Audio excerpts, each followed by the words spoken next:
আসসালামু আলাইকুম। কেমন আছেন আপু ভাইয়ারা? আমি আল্লাহর রহমতে ভালো আছি। আজকে সকাল থেকেই দিনটা শুরু করলাম। সকালবেলা বাচ্চাদের জন্য নুডলস তৈরি করেছিলাম, সবজি নুডলস। সকালবেলা একটা বিরাট ঝামেলা যায়।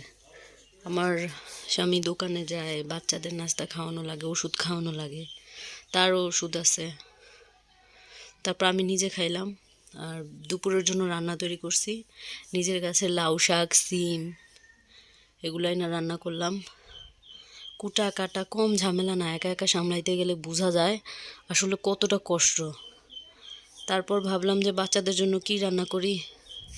আমাদের তরকারিতে মরিচ দেই, কিন্তু ওদের তরকারিতে তো মরিচ দেই না। শেষে মাছ ভুনা করে নিছি মরিচ ছাড়া। আর এই যে আমার ছেলে এই সারাক্ষণই ফ্যানটা নিয়ে দুষ্টামি করে। সন্ধ্যায় ভাবলাম যে একটু পিঠা বানাই, একদম ব্যাচেলার পিঠা আর কি। চিনি দুইটা দুইটা দিই নেই, আমি একটা ডিম দিছি, দুইটা কলা, দুধ, গুঁড়া দুধ আর কি, ময়দা।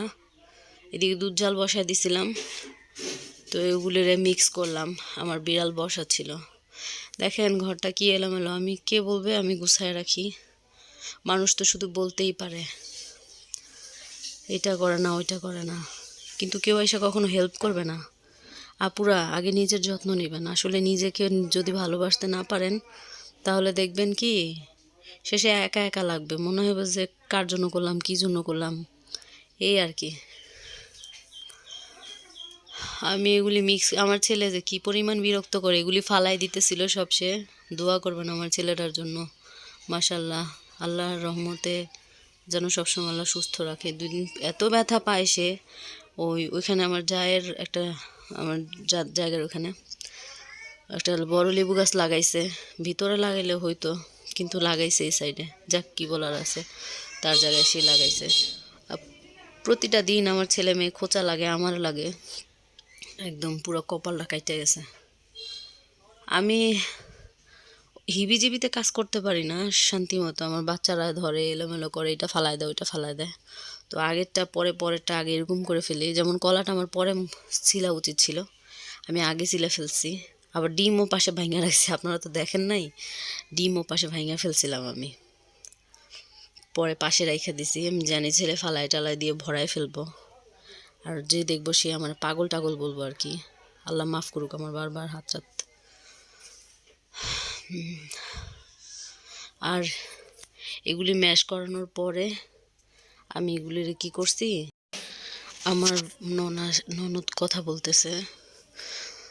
যদি সে কোনোভাবে শুনে যে আমি আস্তে আস্তে কথা বলি বা কিছু বলি, এটারে কি বানায় ফেলবে কে জানে। যাক, আল্লাহ দুনিয়ার সকল ননদ, যা, শাশুড়ি সবাইরে ভালো রাখুক। সবার সাথে সব বউরা যেন মিলেমিশে থাকতে পারে, সে তৌফিক দান করুক। আসলে তারা কেন জানি অন্যের মেয়েরে আপন ভাবতেই পারে না, আর অন্যের মেয়েরাও তাদের আপন ভাবতে পারে না। কথা আছে না, বেঈমানের সব জায়গায় শান্তি। যাক, আল্লাহর কাছে চাই বেঈমান হয়ে যেন মরতে না হয়। এদিকে আমার হাঁসগুলি প্যাক প্যাক করতেছে সারাক্ষণই, ওদের বাইরে নিতে হবে। বাচ্চারা খাবার রেখেই বাইরে চলে গেছে, কিছুটা খাইছে আর বাকিটা খায় নাই। এখন রান্না বাড়া শুরু করবো আমার। এদিকে এই যে ওইটা গুলানো শেষ। ওই যে যেগুলি মিক্স করার কথা ছিল ওগুলি মিক্স করছি, কলা, ডিম, তারপর চিনি, তারপর গুঁড়া দুধ, ময়দা অথবা আটা। চালের গুঁড়ো মিক্স করলে আরও মুচমুচা হয়। আপনারা বিশ্বাস করবেন কিনা আমি জানি না, কিন্তু জাস্ট একবার ট্রাই করেন আমার এই ব্যাচেলর পিঠা। আমার বিশ্বাস আপনারা মানে মজা না বলে যাবেন না। একদম মনে হয় তালের পিঠা, একদম তালের পিঠার মতো গ্রান, অনেক মজা। আমি এর আগে একবার এরকম বানাইছিলাম, কেউ বানায় নাকি জানি না, আমার চোখের সামনে এরকম কাউরে পড়ে নাই, এইভাবে বানাইতে দেখি নাই আমি। বানায় তো নিজেই অবাক, সেম সেম তালের পিঠার মতো লাগছে।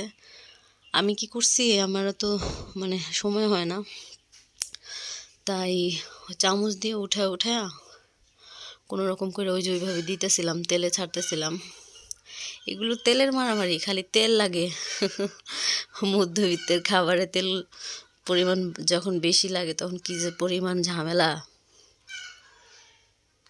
আমার হাজব্যান্ড আয়সা বলতেছে, আল্লাহ কালকে তেল আনলাম আজকে এতটুকু হয়ে গেছে। আমার কিন্তু তেল ছাড়া খাবার খেতে ভালো লাগে, মানে ইচ্ছা করে আর কি। কিন্তু ওই যে আমার বাসায় একজন আছে, সে তো আবার খায় না, কি করব। সো আমারও তেলে ঝুলে খাওয়া লাগে। মাঝে মধ্যে ইচ্ছা করে পাহাড়িদের মতো খাবার খাই, কিন্তু ইচ্ছা থাকলে তো আর হবে না, ঘরের সবারটাও দেখতে হবে, তাই আর ওই ইচ্ছা শেষ। মাঝে মধ্যে ইচ্ছা করে ওই যে পাহাড়িরা যেভাবে সিদ্ধ সিদ্ধ খাবার খায়, মরিচ ভর্তা করে, তারপরে অল্প ভাত নেয়, সবজি বেশি করে নেয়, তেল থাকে না, ওইরকম করে খাই, শুটকি দিয়ে খাই, কিন্তু হয় না আর কি। লাস্টে দেখেন পিঠারগুলির চেহারা। রাতে আসার সময় আমার স্বামী ওই যে হালখাতার দোকান দিলে একটা সুবিধা, কয়েকদিন মানে মাঝে মধ্যে বিরিয়ানি খাওয়া যায়। বিরিয়ানি নাকি, হ্যাঁ হ্যাঁ এটা বিরিয়ানি আর কি। তো উনি রাত্রে আসার সময় ওনারে হালখাতার খাবার দিছিল, নিয়ে আসছিল, খাইলাম টেস্ট করে। অনেক বাসায় যেভাবে রান্না করি, ওই অনেকগুলি যে একসাথে রান্না করি ওই রকমটা আসলে হয় না। খুবই মজা লাগছিল, দুজনে একসাথে খাইলাম। বহুত পরিশ্রম করতে হয়, দোয়া করবেন সবাই।